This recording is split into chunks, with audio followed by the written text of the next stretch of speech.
Assalamualaikum warahmatullahi wabarakatuh. Kali ini silaturahmi dengan salah satu teman lama. Sering main di beberapa proyek musik karena mungkin teman-teman yang lain mengenalnya dia ada seorang pemusik. Tapi buat saya pribadi, saya mengenalnya dengan seorang filsuf dan pelawak. Karena mungkin teman-teman yang dekat itu selalu ingin mengupas isi kepala dari Denny Gilang Pratama. Jadi promo sedikit kalau mau ngundang musik bisa ya, Den ya? Kalau punya budget sedikit, terus bingung mau ngundang siapa, undang saya.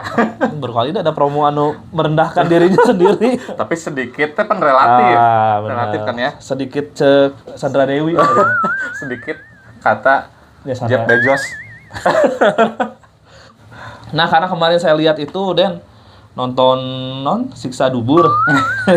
Siksa Kubur sama keluarga sama itu, jadi karena saya dari dulu tahu kalau Denny Gilang ini senang banget sama filmnya Joko Anwar. Jadi kita akan ngobrol-ngobrol berteori liar di acaranya Miras Mikir Keras bersama Denny Gilang Pratama. Jadi ini episode pertama Miras gitu. Jadi kali ini kita ngomongin film yang lagi keluar, lagi hype waktu Lebaran pertama keluar, itu adalah Siksa Kubur. Itu adalah film dari Joko Anwar dengan castingnya juga bagus-bagus itu ya. Faradina Mufti, Reza Rahadian, Slamet Raharjo, siapa lagi ya? Christine Hakim, itu juga senior semua ya. Senior semua dan selalu ada kokojonya si Joko Anwar, itu siapa? Si Fahri Albar, ayawe eta mah. Dari pertama film apa tuh? Pintu Terlarang. Pintu Terlarang ya. Kamu pernah nonton? Itu kemarin nonton sengaja. Oh sengaja? Baru kemarin. Tapi kelihatan jomplangnya nggak? Atau ya, beda genre? Ya hampir ada irisan sih kayaknya, ada irisannya sih. Soalnya pas saya lihat ini kayak nyambung ya, maksudnya latarnya jalannya ini nyambung sama Pengabdi Setan dan lain-lain. Tapi kita akan tanya sama yang suka sama film Joko Anwar. Nah, dari film mana wae Den nonton Joko Anwar? Jadi Joko Anwar dari pertama film apa ya? Berarti yang spesialis thriller, bukan kan banyak tuh yang percintaan. Oke. Yang percintaan pernah, Janji Joni kalau nggak salah ya? Kayak gitu-gitu lah nonton ya. Jadi Joko Anwar itu kalau kata saya sutradara yang lebih maju lah daripada yang lainnya. Bukan berarti yang lain jelek ya. Betul. Tapi setiap filmnya bikin kita mikir. Kalau ini selalu ada sutradara yang nyentrik, kalau di luar mah apa ya? Nolan lah, Christopher Nolan kayak gitu-gitu. Shyamalan kalau nggak salah. Atau Michael Bay kayak gitu lah. Yang mungkin agak-agak selalu filmnya agak-agak nyentrik. Nah, kita di sini bukan spoiler lagi Siksa Kubur, ini sudah berteori sudah berteori. Udah berminggu-minggu. Wah, udah banyak yang nonton. Tapi katanya gini, kalau ibu-ibu bukan merendahkan ibu-ibu ya. Apaan sih film ini katanya gitu. Iya, emang. Soalnya kan Joko Anwar memang selalu kelihatan ngambang lah. Terakhirnya kayak apa ya? Kita itu disuruh buat mikir, buat berteori, terakhirnya kayak gitu. Hampir semua film. Dan berhasil. Akhirnya kita juga berteori di sini gara-gara filmnya Joko Anwar gitu. Sebelum kita lanjut, alhamdulillah kita disuguhin tuh. Bisa disangka aja itu disuguhan, bisa dibilang sponsor nih. Tebak aja. Dari bentuknya ini kayak angker ini. Bir angker gitu. Juga jadi terima kasih atas waktunya Kang Denny. Gitu. Langsung saja. Jadi untuk Siksa Kubur ya buat teman-teman yang belum nonton atau belum ngerti secara alurnya bagaimana nih Kang Den. Dari awal kita akan ngobrol-ngobrol dulu nih. Kelihatannya saya kayak pakar Siksa Kubur aja ya. Iya. Karena Siksa Kubur ini sebenarnya film yang apa ya? Kan kadang-kadang orang-orang mikir, "Nah, sih sekarang film religi yang dihororkan kayak film Makmum gitu kan." Kalau film Makmum mungkin kalau buat saya pribadi memang agak lebih jadi ngeri untuk sholat sebenarnya, karena ketika sholat takut ada orang yang ngikutin di belakang. Dan itu trennya banyak tuh kayak Kanzab atau apa tuh, ketika sholat ada hantunya di belakang. Nah, itu yang bikin jadi serem. Tapi kalau ini mah dah kehidupannya akan kita bukan nantikan, akan kita jelang nanti gitulah, maksudnya akan kita hadapi nanti gitu. Jadi bukan sesuatu yang akan ditakutkan, justru ini simulasi yang harus kita tonton sebenarnya. Gitu. Tapi tidak hanya menonjolkan film Siksa Kuburnya doang, tidak. Ini ceritanya lebih kompleks gitu. Jadi menceritakan dua orang anak yang bernama Adil dan Sita. Jadi si Adil itu kakaknya. Tapi lebih lemah, jadi lebih feminim lah dibanding dari adiknya Sita. Nah, ini dari sini. Jadi setnya adalah di toko kue. Jadi si Fahri Albar, si Ebi Salma tuh satu keluarga yang hopeless dengan bisnisnya karena sudah mulai bangkrut, kiri kanan sudah ada franchise kue namanya apa ya? Kue donat itu? Aduh, apa lagi ya? Doni donat. Doni. Pokoknya plesetan dari itu mah bupati kita yang dulu. Aduh, lain ya. Bisi nangis usaha deui Pak Doni gitu. Doni donat kalau nggak salah ada franchise-nya, terus mereka tuh ngerasa hopeless aja. Bukan hopeless sih, lebih ke kita udah mau bangkrut nih gitu, tapi kita bertahan lah gitu. Tapi Kang Chan, saya benar-benar nggak kepikiran banget itu di awal cerita langsung ada kejadian meledak terus apa si tubuhnya itu berserakan kayak gitu. Itu ngeri banget ya. Iya benar. Soalnya saya udah apa tuh? Udah ngerasa aneh nih. Ini cerita lagi dibangun, lagi kumpul-kumpul, lagi pada bercanda kan ya, bercanda sama keluarga gitu kan ya. Terus curhat-curhatan kalau ini bisnis udah mulai loyo, kita harus bangkit gitu kan ya. Nggak ada sama sekali pikiran ada bakal ada jump scare atau hal yang negatif gitu. Karena di awal banget di awal banget, sangat-sangat awal. Ini benar-benar surprise banget ya. Iya. Terus ada suara gini, deg. Nah, aneh. Padahal lagi ngobrol biasa. Iya, aneh. Saya juga udah deg-degan nih. Wah, ini pasti ada sesuatu nih. Kok aneh kalau ngobrol biasa tapi deg. Jadi kita udah kuda-kuda ya pasti ada sesuatu. Ya teman-teman yang nonton video ini saran saya sih harus sudah nonton dulu ya. Kalau nggak nonton dulu, mending nonton dulu. Nah lanjut setelah itu si Adil itu lagi beberes kue-kuenya, karena kuenya banyak banget. Padahal kuenya yang kue tradisional udah modern sebenarnya. Ngelihat kemasannya, rotinya udah udah roti yang plastik, lain ku kertas juga. Mau orang mah toko encep. Toko encep bener. Di Sumedang mah ada toko encep tuh enak, dalam sehari jadi promo. Nah ternyata saya baru ngeh kalau Kang Denny kemarin ngobrol ada suatu keanehan itu gitu. Keanehan di mana ada 2 orang anak yang ngebully si Adil, dan si Adil tuh lemah pisan ternyata di sekolah teh gitu. Dan saya lihatnya teh, saya baru ngeh pas Kang Denny bilang itu mah udah kelihatan orientasi bedanya tuh dari kecil gitu. Soalnya sambil jilat-jilat roti, saya mikirnya jilat roti teh jilat roti biasa, heureuy terus dikasihkeun gitu. Beda sama jilat martabak ya, itu normal berarti. Kalau roti ada bentuknya mungkin ya, secara bentuk lebih normal martabak sebenarnya. Kalau misalkan burger dijilat rada normal, itu normal masih iya, normal karena shape-nya juga itu bentuknya sama kayak itu. Kalau roti kan panjang gitu. Kalau roti panjang dijilat. Berteorinya keren. Aneh kan ya? Betul. Jadi kita ceritain dulu secara kilasnya lah. Nanti kita bahas teori-teorinya. Setelah itu ada seorang bapak-bapak, itu pemain watak lah, bagus itu tuh. Di Perempuan Tanah Jahanam juga ada kalau nggak salah ya si bapak-bapak itu. Jadi apa sih? Jadi cameo sih yang itu yang ngejar si Tara Basro tuh. Yang di Perempuan Tanah Jahanam di hutan. Nah itu sih itu. Cuman dia masih debut lah kalau tidak salah. Nah setelah itu dia datang pakai headset, terus si Adilnya udah peka tuh bahwa air putih itu bisa membuat kita jernih, terus dia akhirnya minum. Nah mungkin kebaikan si Adil itu yang diterima oleh si orang tersebut. Benar. Dan ternyata orang tersebut ngomong bahwa kamu harus percaya dengan adanya siksa kubur. Jadi di headsetnya itu dia mendengarkan rekaman tentang siksa kubur dan dia merasa ketakutan. Jadi intinya daripada dia kena siksa kubur, mending dia berjihad gitu. Ayo gitu nya jalan gitu ya. Tapi sama sekali itu si bapak-bapak itu si emang-emang berarti dan udah ada random sebenarnya. Jadi nggak kelihatan pelaku bom. Kan kalau pelaku bom kita mikirnya berjenggot, ya, gitu kan? Karena bukan kultusnya identiknya dengan itulah, orang yang fanatik, bukan fanatik itu yang ekstremis. Ya, ekstremis. Kalau fanatik sih nggak sampai kayak gitu. Berjenggot mungkin ya Islami radikal lah istilahnya gitu mungkin ya. Ini kayak orang yang musafir, musafir yang bingung mau kemana, sambil dengerin lagu gitu kan. Kita nggak punya pikiran bakal ngeledakin diri kan sama sekali. Mungkin si Joko Anwar itu mikirnya bahwa ekstremis itu tidak dilihat dari bentuknya ya, nggak mungkin yang berjenggot itu pasti radikal, enggak. Berarti buktinya si bapak itu ganteng dah, kumisan seetik lah, gitu. Ternyata dia radikal malah, itu pas dia udah beres ngasihin kaset ke si Adil. Ternyata kasetnya ada kaset suara rangkuman sisa kubur.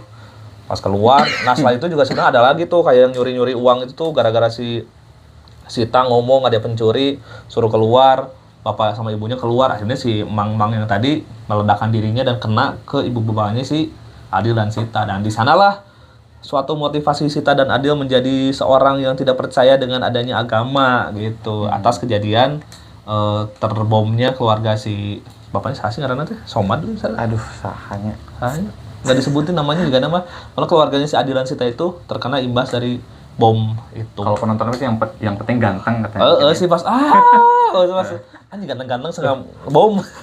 Sagadeng bisa mainnya. Makanya saya juga Fachri Albar sekeren ini, tapi sebentar ya mainnya cuman itu doang, scene itu kayaknya doang. budget mungkin ya. Mungkin ya atau mungkin meminimalisir budget. Iya, tapi udah selalu sebentar juga Pengabdi Setan sebentar. Pengabdi Setan yang kedua kalau nggak salah. Kalau nggak salah jadi itu ya apa kayak yang pemimpin sekte mungkin. Nah, kayak itu terus yang Pengabdi Setan kedua tuh ada adegan tapi sebentar. Kenapa dia selalu sebentar? Tapi pintu terlarang sepanjang film. Itu mah sepanjang film. Pintu terlarang. Nah, ini mah kayak menjadi spesial guest-nya dari si Joko Anwar gitu maksudnya. Jadi kalau menurut saya Kang Chandra dari semua film Joko Anwar kayaknya ini yang paling hebat deh. Ini yang paling hebat. Ini yang paling nggak dikasih kenor gitu. Nggak dikasih kita ruang buat nafas dulu. Soalnya kalau pintu terlarang kan lebih ke horor, bukan horor ya, kayak thriller gitu, thriller psikologi, kayak pembunuhan, gitu kan. Terus teori kalau ini spoiler banget ya. Jadi kalau pintu terlarang nyeritain terakhirnya tuh, jadi sepanjang film itu nyeritain dia berhayal. Jadi pikiran orang gila gitu. Orang gila pikirannya kayak gitu. Ya karena ketraumaan si Fachri Albar gitu. Jadi kita kan suka lihat orang gila ini di jalan ngobrol sendiri atau nggak nyambung mungkin. Nah itu yang digambarkan itu. Padahal kita kan kalau orang normal lihatnya kayak nggak nyambung ya. Padahal mungkin si orang gila itu mah merasakan cerita-cerita yang kayak di pintu terlarang. Makanya kayak temennya si Aryo Bayu udah penjara dengan staf penjara, terus istrinya ternyata psikolog gitu ternyata. Jadi si orang gila itu berhayal memfantasikan tokoh-tokoh yang dia temui di jalan di dunia nyata masuk ke pikirannya jadi tokoh yang dia inginkan gitu mungkin ya. Makanya jangan-jangan kalau kita tanya orang gila bisa jadi film yang bagus itu. Ini orang gila ya estimasi di Kota Sumedang 50 film tuh. 50 film yang bagus tuh bakal difilmkan. Harusnya sutradara tanya-tanya lah sama orang gila lah. Ayo mikir naon ya ayeuna ceritakeun siapa tahu jadi film yang bagus gitu. Kayaknya itu berdasar riset juga soalnya saya punya teman perawat nih. Kurang deh. Perawat. Perawat. Dia bilang kalau orang gila itu katanya bukan nggak punya pikiran, tapi justru sangat banyak dan terlalu banyak pikiran. Justru makanya dia ngomong kemana-mana kan, ngaclok gitunya ngobrol nanti, ngaclok nggak nyambung gitu kan. Dia itu banyak pikiran katanya, jadi terlalu banyak pikiran, terlalu banyak halusinasi atau segala rupa fantasi dalam pikirannya. Jadi lagi celak itunya. Kita lanjut ke ceritanya lagi. Jadi si Adil dan Sita itu akhirnya dia masuk pesantren. Nah di sana tuh bagus banget saya menerima ininya dan ekspresi si Sita yang sudah muak dengan namanya agama teh ada di sana gitu. Jadi keterima pisan. Jadi naon sih agama teh meni jeung si emang sih saya kadang-kadang gitu sih. Saya juga waktu kecil gitu Kang Chandra. Jadi saya mikirnya kenapa sih terutama agama Islam ya. Terutama agama Islam karena saya lahir di keluarga muslim kan. Kultur muslim, semua mayoritas muslim, pelajaran agama muslim kan kayak gitu. Jadi saya pikir kok agama Islam ini menakutkan gitu. Jadi salah dikit neraka, salah dikit siksa kuburan gitu ya. Benar nggak? Kayak gitu. Mungkin orang yang kayak Sita di film itu adalah banyak terjadi ya fenomena keresahan yang awam-awam muslim lah. Mungkin kayak kita waktu kecil gitu. Begitu. Ya, makanya si Sita itu dapat banget tuh memberikan ekspresi bahwa sih gengsian sampai dia ngomong agama itu jangan menakut-nakuti gitu. Tapi yang guru nama mau ngeleh bahwa kamu itu orang-orang model kamu akan mendapatkan siksa kubur. Lah, guru tuh kumaha aja. Jadi mana nama yang didukung, yang disupport beureun. Ku nama padahal mah nya we Sita itu udah wakal tembak-tembak. Jadi nilainya genep eta mah juga nama. Sita sama Adil itu banyak terjadi di kehidupan nyata. Orang yang trauma, orang yang nggak percaya. Jadi Joko Anwar memang bagus sih. Si Adil ini di dalam teori ya. Katanya nekrofilia. Jadi si Adil yang sudah besar maksudnya. Yang udah besar. Tapi nekrofilia itu naon berarti? Nekrofilia pengen gituan sama mayat. Berhubungan seks dengan mayat. Kayaknya gini sih. Kalau menurut teori saya. Jadi si Adil ini kan dari dulu nggak berdaya nih, seorang kakak tapi dibully terus maksudnya. Seorang kakak tapi nggak punya power, nggak bisa melindungi adiknya, malah dilindungi sama adiknya kan, sama Sita. Terus memang dari pertama clue-nya si Adil ini dari pertama dibully sama temennya, datang ke toko sampai ngejilat roti panjang. Saya nggak ngeh, pertama nggak ngeh, tapi pas dipikir-pikir lagi, kenapa dibulinya kayak gitu? Berarti dia memang di sekolahnya mungkin, tapi kan kita nggak ngelihat si Adil ini beradegan seperti itu, luai-liwai. Ya, apa ya? Tulang lunak lah. Tulang lunak nggak kayak ngonek kan ya? Nggak kayak ngonek kan, biasa aja. Cuman dia lemah aja gitu kan, lemah aja, nggak kayak ngonek kan. Nah, terus mungkin ya nekrofilia terjadi, psikologinya terganggu gara-gara pertama dia mungkin ada penyimpangan seksual dari pesantren itu. Sebelumnya mungkin. Sebelumnya ada ya mungkin. Dari bulian teman-teman. Soalnya ada juga teman-teman saya juga ya, tapi jangan dikasih tahu. Jangan pakai inisial lah. Jangan pakai inisial. Memang kayak gitu. Jadi ada trauma tersendiri waktu kecil, dibully-bully karena mungkin dia lemah. Lemah, terus atau mungkin nggak mendapatkan gimana ya, sosok ayah kalau nggak salah ya. Ada teori kalau orang yang nggak mendapatkan sosok ayah di hidupnya atau dia menjadi korban pelecehan seksual waktu kecilnya, itu rentan terjadi penyimpangan. Nggak semua sih, tapi rentan ya.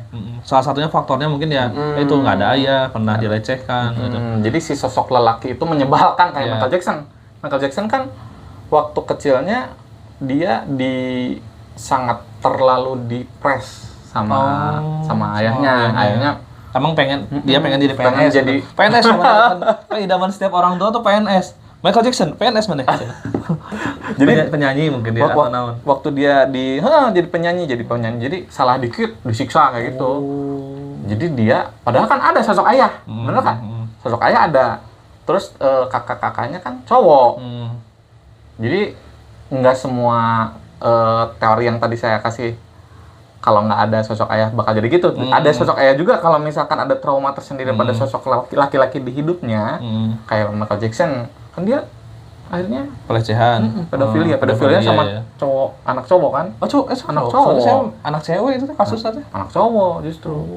Dia kan menikah juga gagal terus. Karena itu. Ya kayak si Adil tadi kan gagal juga. Iya, benernya sama istrinya. Iya. Ada diksi yang aneh kan kata istrinya. Kamu lebih suka bergaul dengan mayat. Dan saya mah kira tuh bergaul dengan mayat tuh lebih ke nyata nggak mandian mayat gitu, nggak ada pikiran suudon ke sana. Ternyata gitu. Gaul. Nah itu nanti alurnya kita lanjutin lagi ya biar nggak mencak-menclok. Jadi si Adil dan Sita itu akhirnya setelah yang tadi itu si Adil itu dipilih oleh salah satu pimpinan pesantren. Nah ini nih awal mula si Adil kenapa menjadi ada penyimpangan, karena ada pimpinan pondok pesantren namanya Pak Ilham, sampai disebutkan dengan eta saha eta cenah bahasa Sundanya. Bahasa Sunda. Tapi asa rancung eta cenah eta mah juga robot. Juga android. Itu Google Translate. Eta cenah naon? Anu gaduh pondok pesantren eta teh jalmi sae. Geus gitu langsung maju deh. Si android apa kumaha? Ini datar teh kan. Datar pisan. Akhirnya ternyata itu pimpinan pesantren, dan ternyata gurunya itu udah pada tahu kalau santri-santrinya digituin. Ternyata gitu. Dia ditutup-tutup. Nah, ini nih yang kayak gitu teh malah pada bungkam. Oke, dah sieun beureun juga nama ketakutan beureun. Takut nggak dikasih mungkin ya, atau misalkan dia juga tidak selamat lah atau apa gitu. Akhirnya si Adil pun menjadi salah satu korban dari sekian puluh anak yang menjadi korbannya si Pak Ilham. Ada 50 katanya. Ada 50 ternyata cowok semua yang digituin gitu. Nah sebelumnya kita jadi loncat lagi. Sebelumnya si Adil dan si Sita itu sempat mau kabur masuk ke terowongan. Terowongan jadi viral deh nenek. Ke terowongan.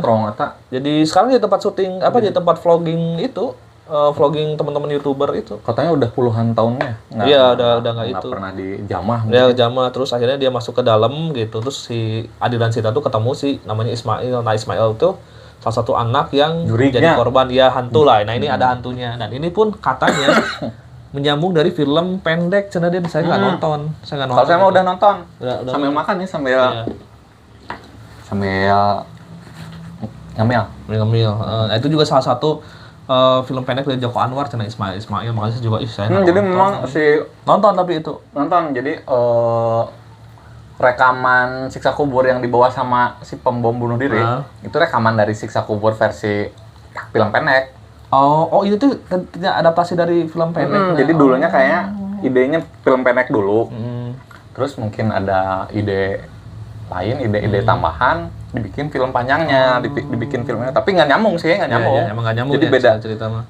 Nyambungnya mungkin namanya, tokohnya ada tokohnya. Jadi waktu Sita mau nyari orang paling durhaka sedunia di dunia, dia kan sebelumnya udah ngerekam dulu di kuburan pembunuh berantai. Oh si Mas Bet itu. Nah, itu ada di siksa kubur versi Mas Bet ini apa? Ismail. Oh ini emang Ismail. Oh. Jadi bukan anak si Ismail itu bukan atau emang sama? Gak tahu. Mungkin aja soalnya waktu di film siksa kubur versi film pendek ada anak kecil yang ikut masuk ke peti jenazah. Terus menyaksikan siksa kubur. Mungkin aja ya, si Ismail kecil mungkin itu ada di siksa kubur. Soalnya kan suka nyambung-nyambungnya, Joko Anwar suka nyambung-nyambungnya. Ya gitulah ciri khasnya Joko Anwar tuh selalu remah-remah yang film di belakangnya ditarik, film depannya dijadiin clue gitu kayak gitu-gitu. Nah, singkat cerita kaburlah si Sita menolong si Adil. Nah, soalnya si Adil itu perkawas zaman mana bahasa perkawas ya. Apa istilahnya mah dilecehkan lah. Tapi untungnya nggak jelas ya, nggak di. Tapi biasanya dibunuh atau gimana itu setelahnya tuh? Atau biasanya dibunuh kayaknya. Tapi kalau yang dibunuh cuma satu ya. Si Ismail Unggul berarti yang lainnya mah malahan dirawat kalau nggak salah, dibiayain atau apa kata si itu kan nanti di akhirnya selalu dijanjikan kehidupan yang lebih baik, tapi gitu heula bener. Jadi sebenarnya open BO tapi itu teh open BO dengan benefit tertentu gitu. Tapi mah si Adil mah lebih ke dipaksa. Hanya si Sita menolong si Adil, menyelamatkan si Adil, akhirnya kabur dan menjadilah Adil dan Sita yang lebih yang sudah dewasa lah bertahun-tahun kemudian diperankan oleh Faradina Mufti dan si Reza Radian. Nah, Reza Radian itu aktingnya natural ya. Natural sekali menjadi Adil dia. Joko Anwar kayaknya udah lihat. Jam santai, kamu kayaknya nggak perlu acting deh. Kamu jadi kamu sendiri aja. Soalnya Mas Reza, maksudnya karena terlalu sempurna actingnya, Mas hebat gitu, hebat. Nah gitu, akhirnya makanya teman-teman si Reza Radian yang jadi si Adil tuh biasanya nonton si Reza Radian yang Habibie, maksudnya pakai blazer, ya dia seorang dosen, mungkin dia seorang bapak-bapak yang gagah lah. Jadi si Adil tuh jadi anjir bisa kayaknya beungeutna tuh jadi gitu berewokan, rambut yang ikal gitu. Jadi cicingan. Jadi introvert banget ya. Jadi acting luar biasa tuh Reza Radian. Di film Siksa Kubur itu si Reza Radian benar-benar bisa ngehilangin image Habibie. Kan gitu, biasanya lihat Reza Habibie kan atau Stupid Boss. Bener-bener hilang lah. Bener-bener kita itu pas lihat Reza di situ memang ngelihat Adil aja gitu, lihat si Adil aja. Dan akhirnya Sita dan Adil itu tidak diceritakan dia dibesarkan di mana, cuma tahu-tahu sudah besar dan dia tuh bekerja di suatu tempat yang memang saling berhubungan. Si Sita itu di panti jompo, si Adil tuh jadi pemandi jenazah. Jadi maksudnya dia tuh berdua tuh cuma ingin membuktikan bahwa siksa kubur tuh bener atau ente sih gitu unggul. Dan itu pun keluar dari si visinya si Sita sebenarnya. Kalau si Adil mah pipilueun gitu mah. Orang mah hayu lah gitu bener. Si Sita yang terlalu berambisi, akhirnya dia di panti jompo mencari orang yang bakal meninggal dengan durhaka di mandian ku si Adil gitu. Teamwork nanti ku si Adil dikuburkeun gitu. Tapi lebih naon dia tuh nguburkeun sorangan gitu. Nguburkan ucing kan yang dikuburinnya si Pak Wahyo. Kan memang si keluarganya nggak mau diekspos, nggak mau diurus kan kayak gitu kan. Jadi kalau teman-teman berpikir kayak Indosiar yang misalkan dia bawa ilaha illallah terus ada angin ribut, nggak ada di sini mah, nggak, dia langsung dikuburkan. Nggak ada. Nah setelah itu si Sita itu ya gitulah mencari orang paling durhaka. Nah sampai si Adil tuh ngamandian dia pulang diusir sama istrinya. Balik gawe capek balik gawe jeung mayat capek rek pulang teu meunang balik ku istrina. Bawa atoh eta teh balik gawena si Adil teh. Karena si Adil teh saya baru kepikiran dari lah padahal diceritain sama lah orang geus menyalurkan hasrat misalkan gitu.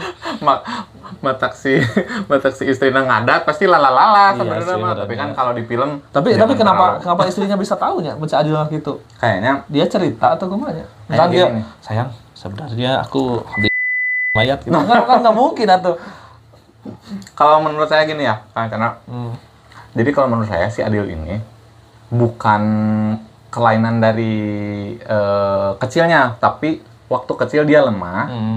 Terus kan kalau lemah terus lemek, kita kan suka ngebully nih waktu kecil kan suka ngebully, bencong kan kayak gitu ke orang lemah. Soalnya kalau menurut saya kelainan seksual kayak LGBT itu enggak alami dari lahir. Ada sesuatu yang memicu. Ada sesuatu yang memicu. Jadi manusia itu kan kalau lahir polos aja. Dia jadi pemarah, dia jadi pemaaf, itu lewat momen-momen di kehidupannya. Iya, benar. Jadi dia itu kalau waktu kecil waktu dijilal itu mah memang buliannya kayak gitu yang akhirnya menambah faktor dia jadi gitu gitu sebenarnya. Gitu ya. Soalnya dia kan orangnya lemek, diam, nggak bisa apa-apa.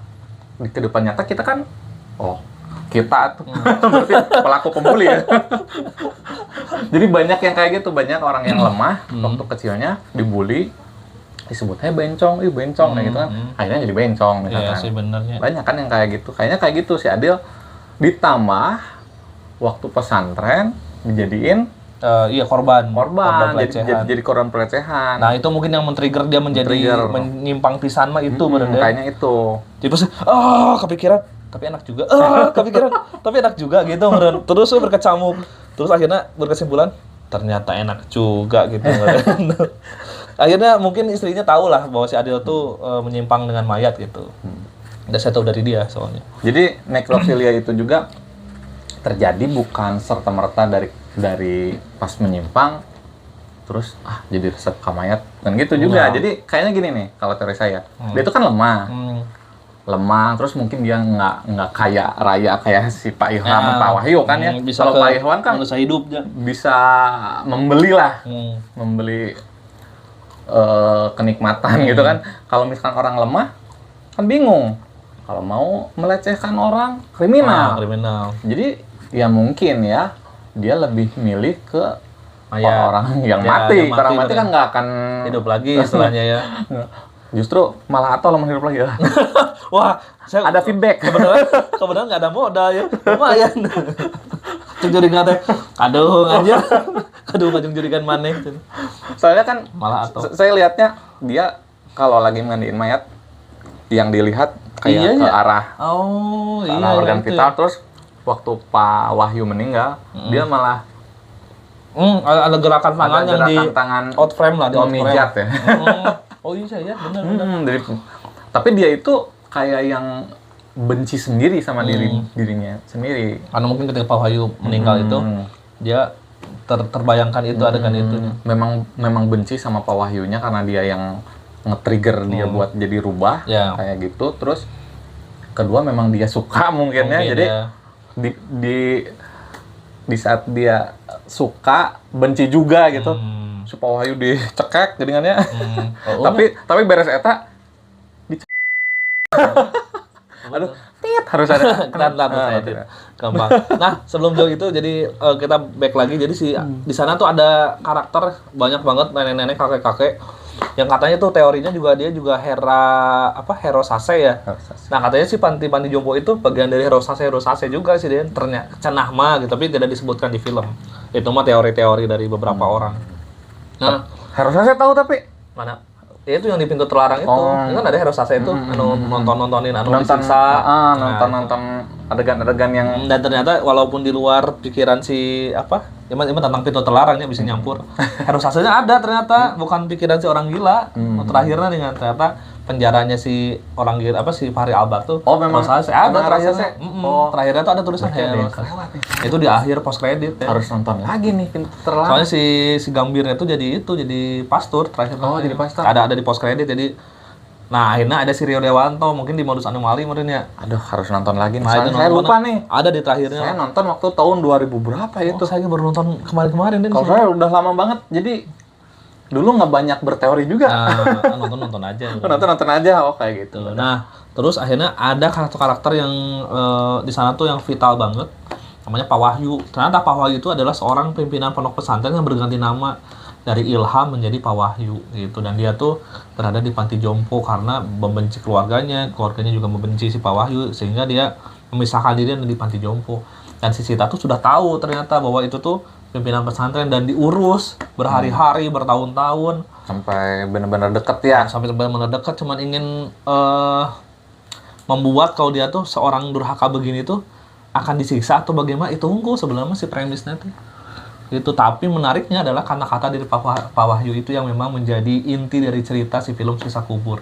Saya jadi merinding nanti gitu ya, bahwa kita tuh di Siksana tuh selalu digambarkan dengan komik-komik apa ya, tatang es itu lainnya.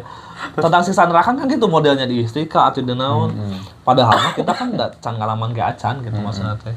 Dan kita tidak tahu bentuk siksaannya seperti apa. Ya benar kata si Pak Wahyu bahwa siksa kubur itu atau kesiksa itu adalah sesuatu yang menurut kamu menakutkan. Apa yang kamu takutkan? Tidak, saya jadi mikir, ganya. Kalau misalkan orang tesiun orai, diberi orai mah atoh meureun. Benar. Misalkan si Panji itu diberi kamu disiksa dengan ular. Dia tuh langsung atoh ya meureun.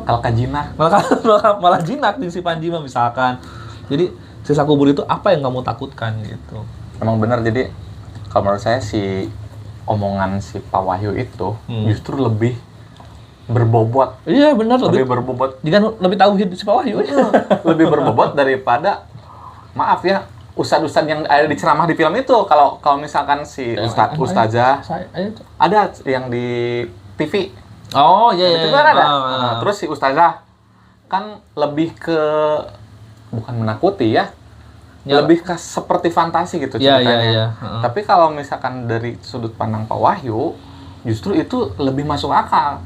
Bukan berarti siksa kubur ada atau tidak ada ya. Tapi si omongan Pak Wahyu ini lebih berbobot, lebih kita bisa berpikir, dan kalau misalkan ada kita dapat hikmahnya, justru kita lebih beriman loh. Lebih beriman. Soalnya yang kita tahu agama atau iman itu nggak masuk akal, yang kita tahu ya. Kita tahu selama ini agama itu nggak masuk akal. Cerita-ceritanya kayak dongeng. Tapi kalau misalkan udah dengar nih pernyataan Pak Wahyu, wah kita langsung mikir lagi. Langsung mikir lagi. Jangan-jangan Pak Wahyu masuk surga juga. karena dia menyebarkan influence kepada audiensnya gitu. Atau mungkin disiksa sakedeung misalkan. Gara-gara Pak Wahyu semuanya bertobat, aku masuk surganya. Anjir kan bisa jadi. Wah, itu twist ending. Cita-cita teh. Ternyata Pak Wahyu malah disambut oleh malaikat. Malah malaikat yang baik. Padahal dosanya. Ya kan kita mah nggak apa ya, maksudnya pada di ending mah hati seseorang ada di posisi mana. Kita kan melalui hadis, melalui Al-Quran, kita cuman dikasih tahu clue ya, dikasih tahu gambaran. Kita jangan sampai menjudge orang. Wah ini mah pantasnya masuk surga. Kayak si Sita. Ini orang paling durhaka, misalkan ke Pak Wahyu. Tapi siapa yang tahu kan? Bahwa gara-gara omongan Pak Wahyu eta menginfluence semua orang, terus semua orang bertobat. Pak Wahyu nanti, tapi mulai bertobat. Ya bisa siapa tahu dapat pengampunan, kita nggak tahu. Bukan Tuhan kan? Kita nggak tahu. Jadi jangan gampang untuk menilai si orang ini atau kita lebih pantas kemana gitu kan, benar nggak? Dan si Pak Wahyu ngomongnya gitu, apa yang kamu takutkan gitu. Kalau saya lebih ketakutan dengan kebingungan yang kebingungan yang abadi lah istilahnya. Dia tuh lebih takut bingung daripada disiksa. Itu soalnya dia ngelihatnya menjadi seorang yang mungkin Alzheimer, ya sempat Alzheimer juga meren. Tiba-tiba linglung, tiba-tiba apa. Justru itu yang ditakutin ya. Yang ditakutin sama si Pak Wahyu itu gitu. Ya akhirnya malah bunuh diri ya. Itu tadi mana teh bakal asup surga. Malah bunuh diri sih mah. Jadi. Cek malaikat teh pas di alam kubur teh. Iya halus ya cenah dakwahna. Ahli surga kudu nama. Coba mun sabar saeutik deui. Padahal mah udah sekadung lagi mana teh maut jantungan itu malah bunuh diri. 2 menit deui teh jantungan kalau kan ditemat. Masih. Kayak nah gitu itu. Nah, si Pak Wahyu tuh bunuh diri gitu. Jeung aneh teh semenjak itu teh beberapa jenazah si Pak Wahyu, terus Mr. Ganda siapa? Pak Ganda. Di mandiana ku sorangan ya. Anu sacana mah kan ku banyakan tuh. Tim si Raja Radian ka mana ya?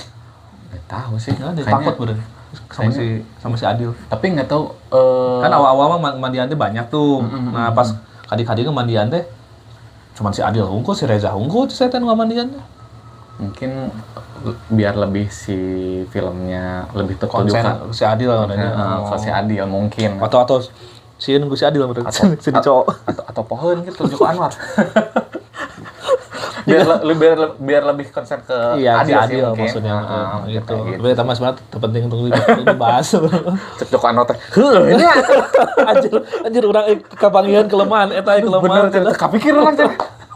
Ya harusnya gitu, maksudnya tim-timnya pada kemana? Padahal kalau gitu mah ya barang dulu semua, terus semua pada pulang, si Adil balik lagi gitu. Nah, itu lebih terus gerakin tangan, mungkin ada itu lebih make sense sebenarnya. Itu makan kemana sih? Kalau Joko Anwar lihat, nanti wah ini si Denny Gilang ini harus masuk timnas.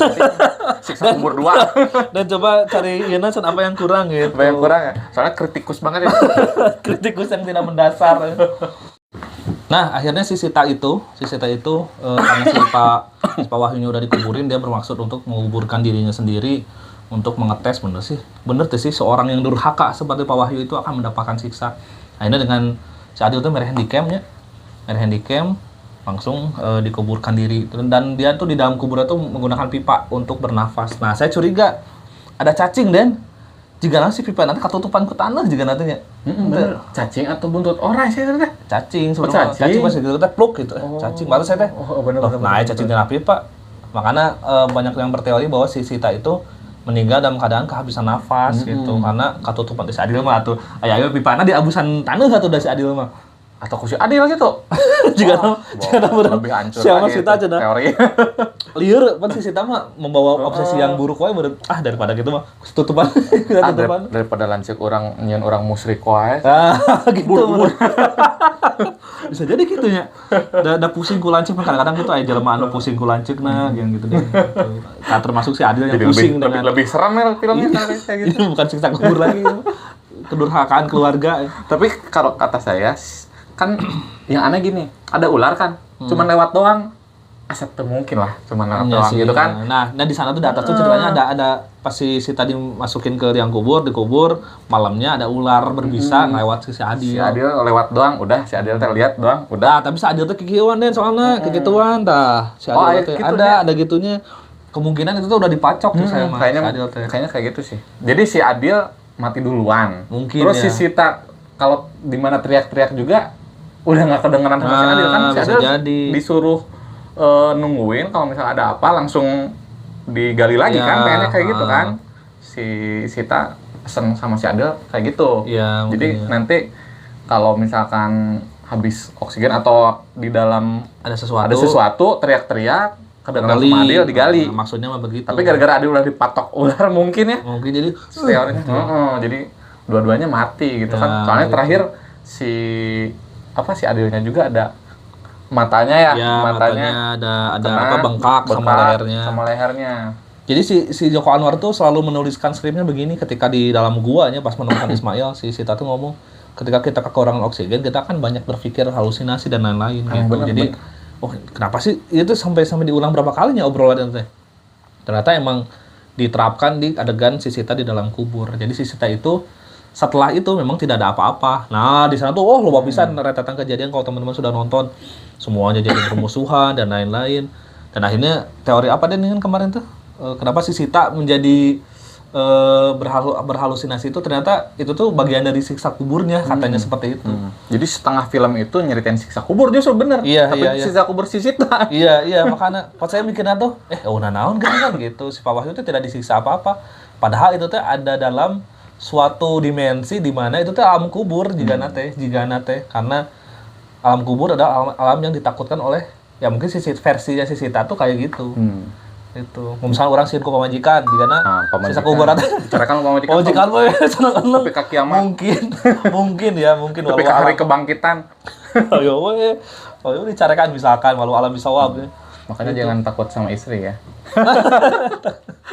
Takutlah pada suami gitu. Nah, akhirnya setengah itu teh ternyata siksa-siksa kubur. Jadi kayak si Bu Nani masuk ke mesin cuci, itu gambaran-gambaran itu sampai teman-temannya ditusuk karena selingkuh. Sampai ada yang selingkuh aki-aki dengan si susternya dengan.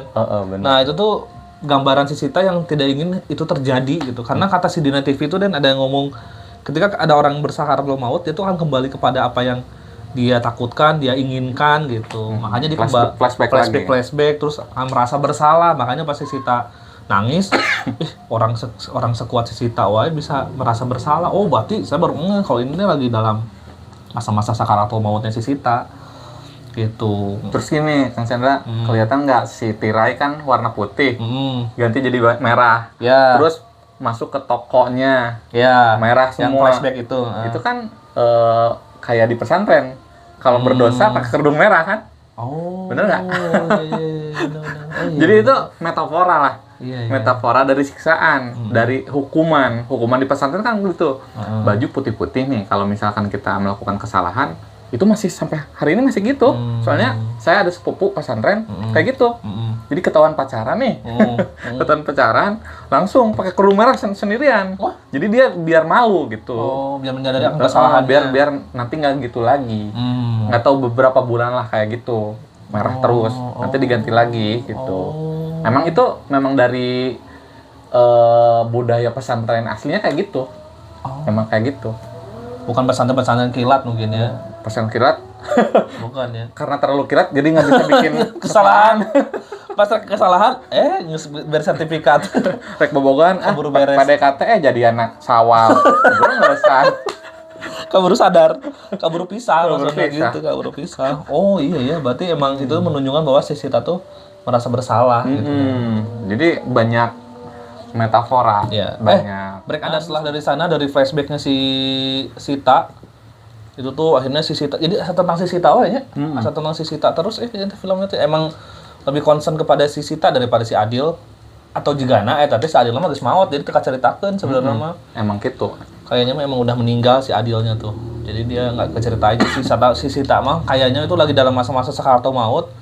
Udah engap, udah di kan cenah Den kalau nggak salah ya, kata pemuka agama kalau kita mau sakaratul maut tuh udah didatangi sama keluarga yang sudah meninggal kadang-kadang gitu. Makanya suka kalau nenek kakek kita kalau mau meninggal kadang-kadang suka melihat bapak itu misalkan atau anaknya sudah meninggal lah, jadi gitu ya. Dia divisualisasikan dengan orang-orang keluarga terdekat yang mengunjunginya dulu lah cenah walau alam oge. Nah setelah si Sita dikejar-kejar sampai dia harus dikejar-kejar Pak Wahyu tuh itu di sebuah lorong itu sambil nari-nari itu viral pisan tuh itu adegan itu. Dan dia menyelamatkan Ismail. Nah di sanalah di Ganama baru dia meninggal kayaknya ya. Si Sita tuh baru meninggal karena pas langsung terjun turun tiba-tiba dia longsor terus tiba-tiba dia ada karehap lagi nah di ruang di liang lahat lagi. Nah kayak itu tuh rohnya si Sita kayaknya kalau menurut saya gitu. Terus ningali siksa kubur si Pak Wahyu. Nah itu tuh sebenarnya mah berarti siksa kubur teh bener. Nah itu hal yang ditakutkan. Hal yang ditakutkan oleh si Sita bahwa terjadi siksa kubur gitu. Lain ku siksana tapi ku statement siksa kubur ada teh ku si Sita mah sieun baru eta hungkul gitu. Emang bener. Gitu. Tapi Kang Chandra sebenarnya si Adil juga sisa kuburnya diperlihatkan. Ingat nggak waktu si mayat hidup lagi? Oh iya. Itu soalnya bener. Si Adil itu paling takut si mayat hidup lagi kan. Lain paling atoh lain ceritakan. Paling atoh kalau lagi action. Lagi saluar udah jadi sieun. jadi angker. Kamu kalau udah beres mah. Sekali aku jadi keung cenah. Tadi asal nikmat tuh ae. Penuh normal gitu geus beres mah saling tonggongan ya. Iya benar. Nah, gitu. Oh iya, jadi ada adegan itu si Adil yang memang itu mayat, nyeritain siksa kubur si Adil juga.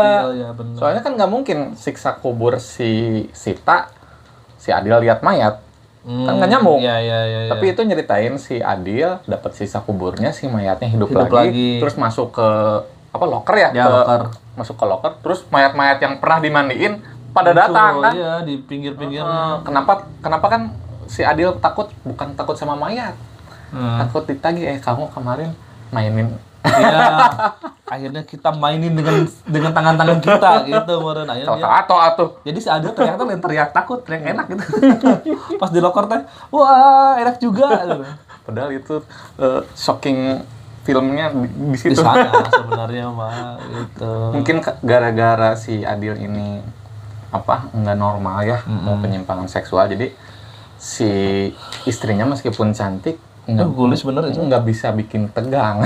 Nggak bisa bikin si Adil tegang, yang bikin tegang itu justru mayat-mayat. Padahal jadi pura-pura jadi mayat tuh ya, pura-pura mati itu. Tapi kan cewek, harus mayat cowok. Oh iya.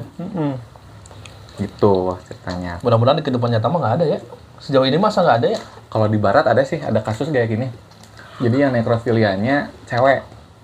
Tapi cewek yang bukan mandiin mayat ya. Kalau di barat kan nggak dimandiin kalau nggak salah ya. Tapi dirias kayak gitu lah, pakein baju bagusan gitu kan.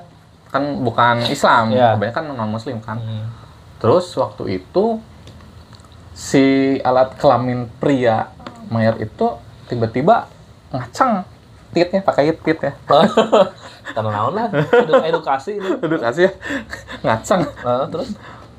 Terus dia malah ikut sange juga. Malah naik juga. Malah naik terus woman on the top ya, woman on the top. Nah kan si mayatnya mah udah mati bener. Nggak tahu. Justru sisa-sisa sarafnya. Mungkin ada sisa-sisa saraf yang masih, ya mungkin kalau sperma di dalam tubuh mungkin masih pada hidup kali ya. Mungkin ya. Soalnya dia lama hamil. Jadi sampai ejakulasi. Kan kita mah boro-boro ya, lihat mayat kan takut. Ya iyalah. Pertama ya takut kita mati, terus kita takut juga sama mayatnya. Kan orang yang sampai bisa punya fetis gitu. Punya fetis atau meniduri mayat kan bener-bener malah seneng ya. Nggak normal kan kayak gitu. Jadi ada cerita kayak gitu, terus pas udah hamil minta pertanggungjawaban sama keluarga. Waduh, si mayat. Tapi memang bener pas dites DNA memang anaknya, anak si mayat itu. Mungkin happy juga tuh keluarga, ada generasi penerus. Nih. Padahal tadinya kami tuh ingin menimbang cucu. Ini kenapa meninggal? Karena saya tanya kapan nikah. Jadi stres. Kamu penyelamat ternyata. Gara-gara saya tanya kapan punya anak, dia meninggal, stres. Akhirnya dapat anak juga. Justru dia si pelaku nekrofilia malah jadi penyelamat, malah jadi pahlawan. Kamu saya wariskan semua harta. Oh ternyata dia orang kaya.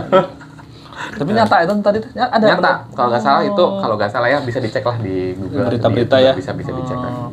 Kebenaran. Dan di sana tuh Joko Anwar mengajak kita untuk bertobat bersama dan itu sampai ada subtitle nggak ya? Sampai saya ikut astagfirullah baborea, astagfirullah. Itu Joko Anwar religius juga ya? Iya, maksudnya pinter lah, maksudnya ketika kita udah dibangun ketakutan, dibangun ketegangan, tiba-tiba disiksa si Pak Wahyu itu menjadi gambaran kita meninggal dunia nanti, misalnya amit-amit yang berdosa.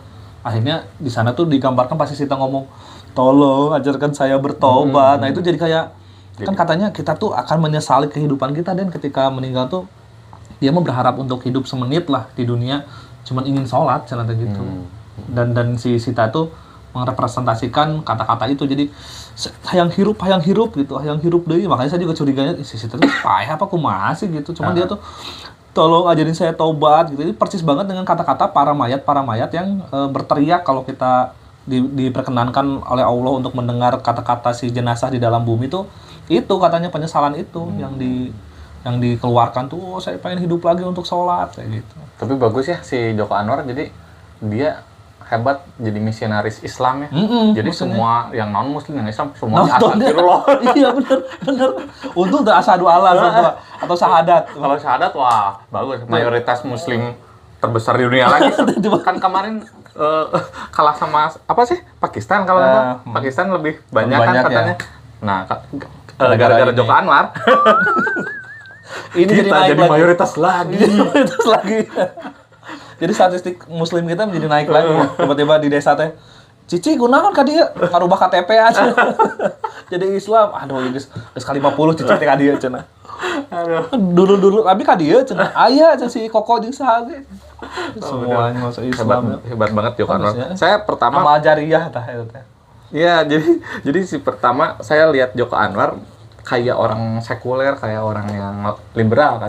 Lihat film-filmnya. Soalnya saya lihat selalu beda ya. Di film-filmnya selalu menampilkan fenomena-fenomena kejahatan manusia atau penyimpangan seksual, orang-orang yang LGBT. Hampir di setiap filmnya selalu ada. Selalu ada. Ya kita kadang-kadang kita mikir, saudara-saudara teh aya kunaon sih gitu, punya paham apa sih? Terus yang unik apa? tiap filmnya pasti ada orang hamil. Tiap film Joko Anwar pasti ada orang hamil. Di Modus Anomali ada. Di Pintu Terlarang kan orang hamil yang diceritain. Tapi di Siksa Kubur di mana sok orang hamilnya? Sahanya. Tebak. Sahanya. Nanti ada hadiah dari Kang Chandra. Waduh, apa ya? Di mana orang hamilnya? Masa nggak ada sih? Nggak ada ya? Di Pengabdi Setan 1 ada. Di Pengabdi Setan 1 sah. Pengabdi Setan 1 teh Aya gitu. Aya. Aduh, podenya. Ka, anu kadua nu mana nya? Aya. Kadua mah semua di rumah susun. Pokoknya di Perempuan Tanah Jahanam. Si Jok Anwarnya juga bilang. Kan Perempuan Tanah Jahanam sih itunya siapa sih? Si Asmara Abigail tuh anu orang dusun. Kerhamil. Kerhamil, atapan kerhamil. Bener eta. Eta jelas. Tapi semua ada. Oh, iya meren. Si Sita meren. Si Sita. Bisa we pergaulan bebas anu saya. Hamil ku Pak Wahyu. Enggak sih. Lain sekedar film siksa kubur ya, siksa dubur ya. Beranak dalam kubur. Kubur. Sequel. Ada si Sita dah. Biasanya kita memanfaatkan kesempatan film kan. Nah, ono diayakeun. Isa nu hamil berarti. Kalau menurut saya si Lani. Lani saya. Selingkuh sama Ki Aki. Oh, hamilna gimana? Hamil aku si Papandi berarti ya. Jadi dia kan ditusuk nih. Terus langsung nusukin diri lagi. Kayaknya dia udah putus asa juga, dia udah. Pas dia ngomong ngapain hidup gitu. Terus kita bisa lihat dari karena dia masih menyimpan itu ya, postur tubuhnya juga bisa dilihat lah rada-rada maju. Iya, padahal aslinya mah pas saya lihat castingnya tuh normal ya. Pas lihat podcastnya rada-rada digendutin lah kayak gitu ya. Rada-rada. Soalnya benar tuh Joko Anwar teori dari Denny Gilang. Soalnya nggak ada yang ngeh nih. Saya kira itu kejadian pertama. Siapa cinta film Joko Anwar pasti tahu ciri yang khas di film Joko Anwar. Di Modus Anomali ada yang dibunuh kalau nggak salah di dalam. Saya belum nonton tuh, saya coba nonton. Nantilah nonton Modus Anomali. Tapi memang aneh-aneh. Mungkin ya film Joko Anwar ini katanya belum pas buat penonton Indonesia. Tapi kalau menurut saya justru ini langkah baru. Iyalah. Biar malikir. Biar mikir kita itu Indonesia IQ 72 rata-rata. Aduh, itu mah standar juga enggak? Iya. Dianggap standar. Jadi Indonesia mah lebih senang yang mungkin jump scare. Pocong mah di itu tuh dikasih tahu. Jadi nggak mau dipikirin dulu. Pocong mah kemana ya lompatnya ya. Keranda terbang-terbangan yang kayak gitu. Tapi si Joko Anwar ini ngasih kita edukasi biar kita di dalam pemikiran klinik, tahayul atau berbau-bau agama itu sebenarnya bisa dijelaskan gitu kayak film Siksa Kubur kan. Jadi saya juga pernah mengalami fenomena demam nih. Demam, panas tinggi, halusinasi kan. Banyak batu dari atap turun, bener kan? Terus rumah mengecil, menyempit, atau kitanya yang mengecil, rumahnya membesar kan? Iya. Pernah nggak? Saya ngerasa ketinggalan batu gede gitu. Terus pakai sarung. Saya sampai pernah panas, demam. Terus saya sholat, sarung makin kencang. Ketat gitu. Makin kencang, tapi kencang sendiri. Jadi saya ngerasanya gitu. Tapi itu begitu real. Jadi kalau ada orang yang hikmahnya. Kalau ada orang yang bilang siksa kubur itu bohong atau apa, mending mikir-mikir lagi lah. Soalnya gini, kita juga kan kemarin pernah ngobrol ya. Kita kan punya alam sadar dan alam bawah sadar. Mungkin kalau alam sadar itu fisik ya kayak gini, kita kena pisau sakit berdarah kelihatan gitu. Tapi kita juga punya alam bawah sadar kayak mimpi. Kita mimpi basah kan enak kan? Benar nggak? Iya juga sih. Jangan diceritain sih ya. Jangan secara teknis ya. Tapi kan berakibat ke fisik juga kan. Ada apa ya istilahnya? Ada impact-nya ya, ada efeknya ke kita ya. Pas bangun kan, lah kenapa ada begini gitu ya? Oh iya ya. Padahal kita nggak ngapa-ngapain. Kan? Itu kan alam bawah sadar. Begitupun siksa, itu kan kenikmatan. Benar nggak? Iya. Makanya banyak orang yang, di saat dia koma terus disiksa di neraka mungkin atau disiksa di mana gitu kan, banyak ya. Itu bukan hal yang bohong memang. Memang gimana, kita itu mendefinisikan nyata itu harus kelihatan mata terus, padahal yang disebut nyata itu ketika kita merasakan. Kita merasakan enak nih. Meskipun itu di dalam mimpi, ya itu memang enak. Itu memang nyata gitu. Jadi siksa kubur yang ditawarkan Joko Anwar memang kelihatan ambigu ya. Kelihatan bahwa siksa kubur itu nggak akan bohong, nggak akan terjadi. Padahal memang kalau kita secara nyata memang nggak akan terjadi. Kalau misalkan memang siksa kubur ada secara nyata, wah udah banyak barang misalkan video coba Ustaz teh hayu wengi ayeuna urang nonton siksa kuburna si Bapak Anu, misalkan emang adanya nonton heula nobar. Kan yang saya lucu gini, saya pernah punya teman Kristen ya. Dulu kan banyak visi dibajakan siksa kubur. Ada pernah. Katanya, saya lihat itu malah semakin beriman sama Kristen. Soalnya yang disiksa kan yang beli pocong, yang di kain kafan. Kan kita mau pakai peti. Gitu. Ini nggak ada video yang lagi disiksa di peti. Benar. Makanya berarti itu si yang bikin film nggak mikir dulu ya. Padahal kalau mau bikin 5 versi ada 6 versi sama ada yang dibakar, ada yang dikremasi kan mati beda-beda. Benar nggak? Jadi saya pernah bilang pernah mikir kayak gini. Pertama, ini menyangkut soal religi juga ya, mungkin semoga ini bisa jadi pengetahuan buat kita semua. Di dalam Al-Qur'an yang saya baca nggak ada tuh siksa kubur. Nggak pernah disebutkan secara gamblang bahwa bakal ada ular atau dibentur, disiksa. Belum pernah ada ayat, bisa dicek ya. Soalnya gini, ini buat nge-trigger kita semua juga buat buka Al-Qur'an. Buka Al-Qur'an nggak perlu gimana ya, nggak perlu wah kira ini harus suci atau gimana. Buka aja, buka terjemahannya, buka tafsirnya, kan kita udah banyak ya tafsirnya. Masa kita seumur hidup nggak pernah tahu kitab suci kita sendiri kan. Di dalam Al-Qur'an yang kita baca, yang saya baca, nggak pernah tuh saya nemuin ada siksa kubur. Satu-satunya clue ada satu ayat di dalam Al-Qur'an yang mirip-mirip si gambaran Joko Anwar ini. Apa tuh? Jadi diceritain, nggak tahu ayatnya atau suratnya surat apa, Fir'aun dan bala tentaranya menyaksikan neraka di setiap pagi dan petangnya, gitu. Jadi seperti kayak Joko Anwar. Jadi itu memang gambaran yang siksaan buat si mayat atau buat seseorang itu tergantung yang dia takutkan, dan bentuknya gambaran yang ngerasainnya ya dia sendiri gitu, bukan dilihat sama orang kayak gini. Jadi siksa kubur di dalam Al-Qur'an nggak disebutin ditonjok atau digada atau dipotong-potong, enggak, tapi cuman Fir'aun dan bala tentaranya itu diperlihatkan neraka, itu juga udah nyiksa. Hanya diperlihatkan saja. Itu diasupkan, belum disiksa, belum apa. Cuman gitu doang juga, itu sebuah siksa. Jadi saya bukan bilang siksa kubur gak ada, tapi nggak dijelaskan secara rinci. Mungkin kalau yang lain pernah dengar ada digegenir atau dipotong-potong atau ada ular, itu di hadis biasanya. Sedangkan kan hadis biasanya lebih merincikan gitu. Tapi kita juga nggak tahu itu hadis apakah sahih kah, apakah ada yang lemah, ada yang kuat.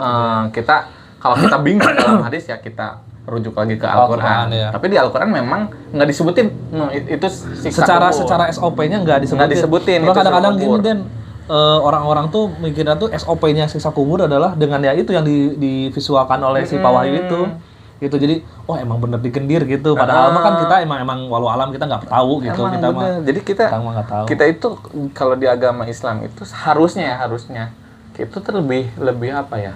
Lebih bisa berpikir kayak kita nonton film Joko Anwar. Kita baca Al-Qur'an itu kayak kita nonton Joko Anwar, bakal banyak tafsiran gitu, banyak. Benar. Kayak gini. Kan itu siksa kubur ya, kubur. Tapi kalau nikmat kubur atau nikmat setelah kematian juga kan di Al-Qur'an juga dikasih tahu bahwa kita bakal masuk ke taman yang hijau. Terus sungainya mengalir gitu kan ya. Terus buah-buahannya dekat. Tapi itu kan konteksnya kenikmatan yang ditawarkan untuk orang-orang yang ada di gurun pasir. Bener nggak? Iya. Karena tidak menjumpai itu. Tidak menjumpai itu. Kalau kita di sini kan banyak. Anjir, aja. Bener nggak? Iya bener. Banyak. Misalkan kita di Indonesia mah ada buah-buahan ada. Buah-buahan banyak, tinggal metik. Terus kayak si lagu Kus Plus. Oh, tongkat dan batu jadi tanaman kita mah udah kayak surga. Ya, bener, tanah kita tanah surga kan? Iya. Bener nggak? Ada pohon pisang di dalam Al-Quran, ada pohon pisang. Ada. Disebutin pohon pisang bersusun-susun. Terus di Qurannya disebutkan. Disebutin pohon pisang bersusun-susun. Terus daging yang kayak daging unggas. Disebutin ada daging unggas, ada. Kan kita mah banyak unggas, banyak. Karena itu penyebutannya mungkin ke Arab. Di Arab kan hayam meureunnya. Jadi ditawarkan daging burung gitu, daging unggas. Terus jadi Al-Quran itu menyajikan dua versi buat orang yang mau berpikir dan orang yang memang itu bisa mikir, nggak mau mikir juga dikasih. Ya, bentuknya iming-iming. Bentuknya iming-iming, bentuknya gambaran secara gamblang. Tapi buat orang mau mikir ada satu ayat. Ini benar-benar harus detail Al-Quran. Ayatnya kayak gini, surga itu ya adalah apa yang kamu ingini di dalam hati. Persis omongan sih Pak Wahyu. Iya, yang kamu takutkan. Siksa kubur itu adalah apa yang kamu takutkan. Yang kamu takutkan apa? Begitupun surga. Karena ketakutan saya dan Denny mungkin berbeda ya. Berbedanya. Dan nanti pun di surga pun keinginan hati saya dan Denny juga beda. Kayak saya di surga pengen jadi presiden di satu planet, saya presidennya ya. Itu mungkin kayak gitu. Kang Chandra mah yang jadi Son Goku misalkan. Kang Chandra pengen poligami misalkan. Karena di sini nggak bisa gitu. Di sini takut. Mungkin bisa. Jadi makanya ditawarin kayak misalkan kamu jihad karena ada 72 bidadari. Mungkin untuk golongan-golongan yang memang ada gitu. Ditawarin bidadari mah saya tahu daik beriman ya. Mungkin itu ya, mungkin ya. Kalau Raja Thailand ditawarin bidadari enggak pengen, dia kan istrinya udah banyak. Iya, mungkin ya. Gitu. Jadi si bidadari orang mah majikanna ge loba misalkan. Saya mah ingin setia aja dibalik. Saya mah justru ingin setia. Malah dibalik. Orang-orang yang ada di sawah, di kebun ditawarin surga berbentuk sawah dan kebun. Namanya. Udah ada yang laut cenah. Ada Taraka Pangandaran sawah yang gurun kan. Sawah yang gurun dibalik. Pas sampai gurun teh tayeur, gurun di pika hayang ku urang. Iya, salila ieu teh hayang ningali onta. Iya benar. Tapi memang Al-Quran itu bukan menawarkan ya, menyajikan untuk yang sih. Berarti emang benar-benar menyeluruh teh benar ya. Jadi untuk yang berpikir dan mungkin katakanlah tidak berpikir tuh disajikan. Mungkin para ustadz juga baru ngeh nih. Udah sudah. Gitu. Ya, bisa jadi. Soalnya kayak gitu. Soalnya banyak perdebatan. Ada orang-orang yang skeptis sama agama kayak Sita, skeptis.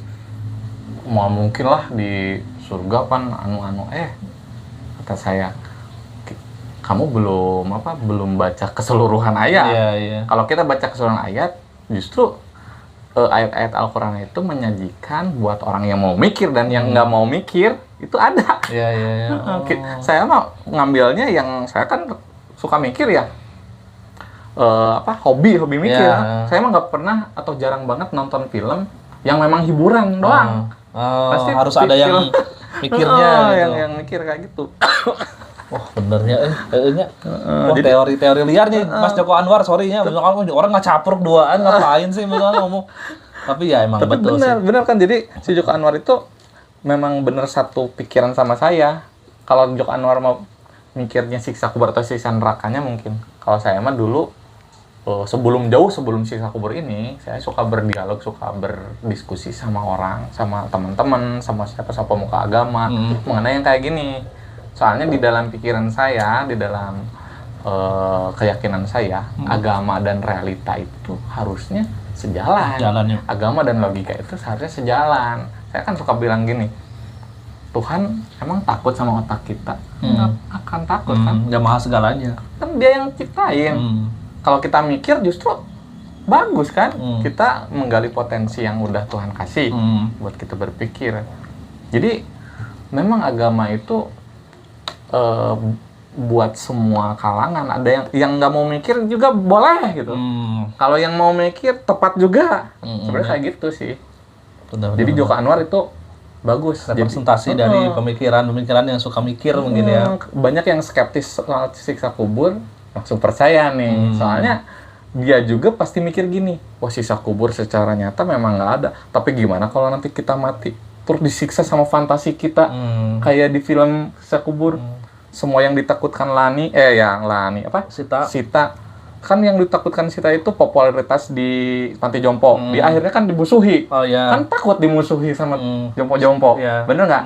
Terus dia takut adanya perselingkuhan misalkan. Terjadi takut misalkan si jomponya kecelakaan. Iya. Kan si Sita suka mesin cuci kan biasanya dia kan. Tapi ini teledor sampai si jompo datang sendiri ke tempat cuci dan lalu terjadi hal yang mengenaskan. Nah, itu kan suatu ketakutan si Sita juga. Benar nggak? Jadi orang-orang yang lebih logis pemikirannya, yang tidak percaya agama awalnya akibat nonton film ini mungkin jadi terpicu mikir, berbalik pikir pasti. Benar-benar. Kalau memang mau berpikir, soalnya kita punya alam bawah sadar, punya alam sadar, dan alam bawah sadar lebih banyak realitanya, maksudnya lebih banyak fantasinya, lebih banyak ceritanya daripada alam nyata. Alam nyata kita terbatas. Kalau di alam bawah sadar kita bisa ngapung, iya benar. Bisa ngejong ti jurang, terus hirup kene, misalkan kita ke jurang, mati, terus hidup lagi, terus mati lagi, bisa kayak gitu kalau di alam bawah sadar, bener nggak? Kalau di alam nyata kan kita udah itu ya udah. Iya, kalau ngimpi mah kan bisa jadi apa aja. Bisa jadi apa aja.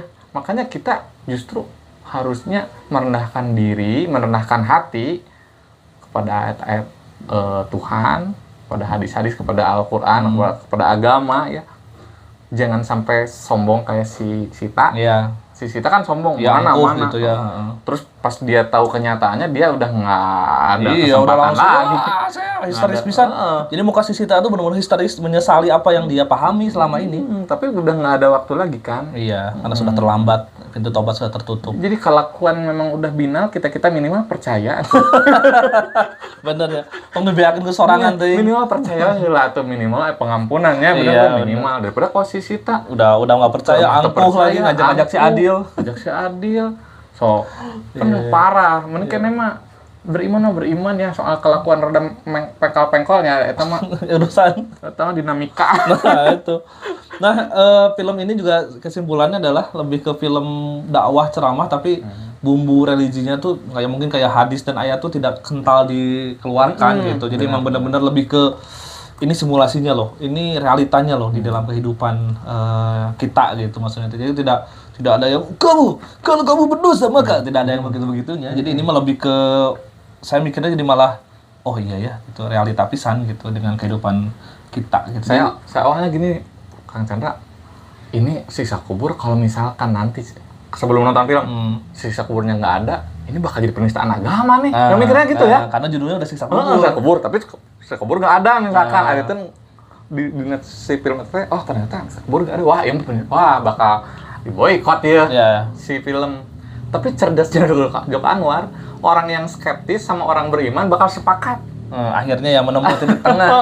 Jadi menemukan titik tengah di film ini kan. Bener-bener. Tapi kalau misalnya film adegan siksa kuburnya nggak ada tuh, sebenarnya bisa oke. Nanti kan, nah kalian tersisa kan tidak ada adegan siksa kubur. Nah inilah siksa sebenarnya buat kamu. Karena menganggap ini ada siksa kuburnya, padahal tidak ada. Tersiksa kan? Oke.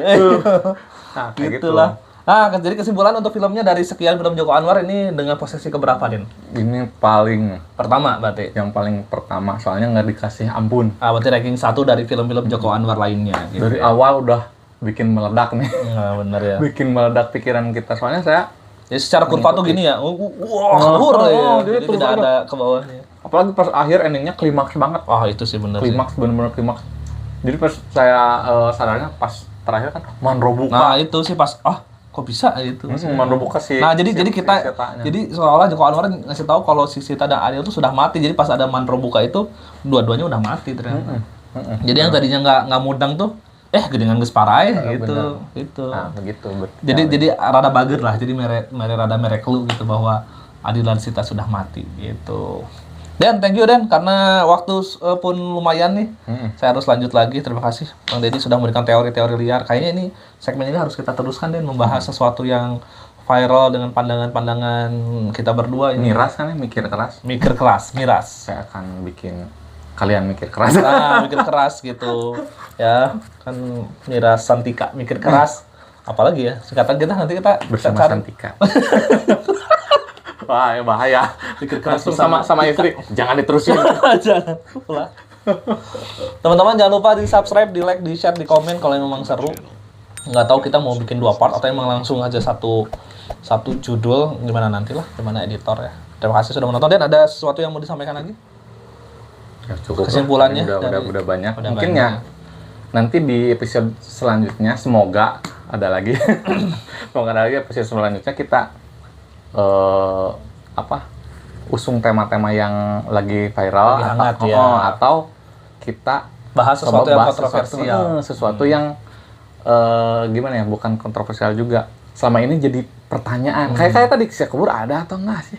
Mungkin gitu. Dari sudut pandang kita berdua aja gitu. Bukan berarti omongan kita benar juga kan ya? Nama juga teori liar, kita teori liar aja. Teori aja. Pokoknya kalau teman-teman mengkonsumsi obrolan kita ya jadi ini hiburan aja lah. Kalaupun iya, mending dicek dulu, tabayun dulu. Karena kita tadi bawa Quran, pasti dia bakal sensitif sekali. Iya bener tuh sih jualan kita. Tapi kudu tinggal langsung kudu baca. Mending dicek lagi, tabayun lah. Maksudnya tidak menelan mentah-mentah, tapi dibuat menjadi berpikir lagi. Seperti keinginan dari Joko Anwar di film-film yang pernah dia direct dan lain-lain. Terima kasih, saya Chandra dan Denny Gilang pamit. Assalamualaikum warahmatullahi wabarakatuh.